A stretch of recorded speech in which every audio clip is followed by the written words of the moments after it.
आता घेऊया टॉप 9 राजकीय बातम्यांचा आढावा। पुण्यात वसंतदादा शुगर इन्स्टिट्यूटची बैठक सुरू, तर शरद पवार, अजित पवार आणि जयंत पाटील या बैठकीला उपस्थित। शरद पवार आणि अजित पवार एकाच मंचावर।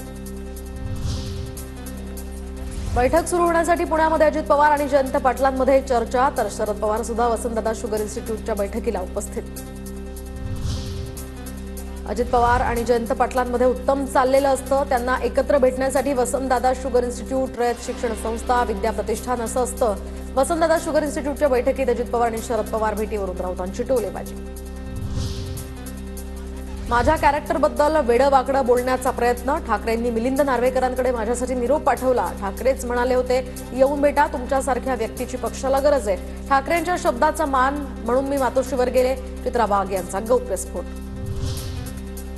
ज्यांच्या डोक्यात बाई म्हटलं की बाबा जोडायला लागतो, अशा नीच विकृती मी माझ्या पायाला बांधून फिरते। चित्रा वाघ यांचा परबांवर पलटवार।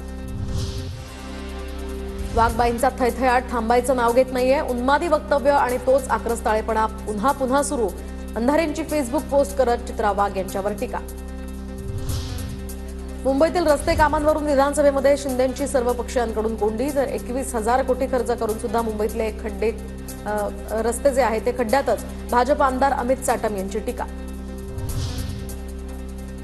रस्त्यांच्या कामासंदर्भात संपूर्ण चौकशी करू, आमदार अमित चाटम यांच्या आरोपानंतर मंत्री उदय सामंतांची ग्वाही। मुख्यमंत्री देवेंद्र फडणवीस आज नाशिकला मुक्कामी येऊन उद्या सिंहस्थ कुंभमेळ्याची बैठक घेणार। यापूर्वी मंत्रालयात सिंहस्थ कुंभमेळ्यासाठी घेण्यात आल्या 2 बैठका।